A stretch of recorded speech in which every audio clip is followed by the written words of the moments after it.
Thanks, Karine. Going back to the intelligence community's conclusion, what led them to conclude that these objects could very well be benign? So, not going to get into the kind of the intelligence community process. What I can say is that they are considering.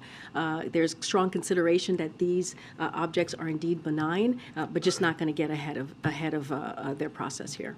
Senator after senator at this all senators briefing this morning wanted to know when the president is going to come forward and speak to the American people. I mean, the U.S. does not shoot objects out of the sky every day. Why hasn't the president come forward and spoken to the American people about this? So I know your colleague asked my colleague this earlier today during his gaggle. And look, the president is taking this very seriously, and he's receiving briefings regularly from his national security advisors, and he's going to continue to do that. We are sharing as much information as we can, as possible, but we do want to make sure that the American people understand that there's no need to panic. The president took this action, as I mentioned earlier, because the objects were indeed flying at lower elevation, and they were in civilian airspace, and we wanted to make sure that we protected that airspace. But again, we want to also make sure that the Americans are not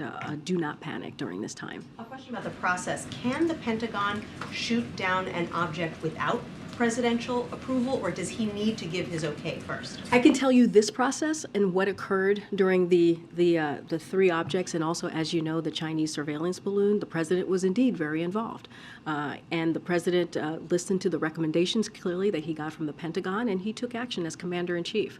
I don't have anything further beyond that on any other protocols or how it's normally done, but I can say we also the standing up of this interagency team is going to help provide us, give us some additional protocols on how to move forward on these issues. And then just a question about the salvage operation. I know that the teams haven't been able to get to the debris yet. Have the salvage teams been able to locate the debris? That's a really good question. I would have to refer you to the Pentagon on this, on the specifics, if they've been able to locate it. What we know is the weather conditions have indeed prevented them in these three locations to actually retrieve the debris. But again, there's intensive operation underway. We want to make sure that we get the debris from the object. We believe that it's important for us to do that. The president believes it's important to do that. Just don't have anything further on that. Go ahead. Not to belabor this point, but on the criticism of coming from lawmakers that the president hasn't spoken out more on this, should we expect to hear from him at some point, or is part of the reason that we're not hearing from him because, as you said, people shouldn't be panicking? Is there a concern that the president? I don't have any announcement or anything to preview on a potential remarks by the president. What we're trying to do here is provide as much information as we can. The president clearly has been briefed on a regular basis on this, on a daily basis, on what has occurred in the last 10 days or so.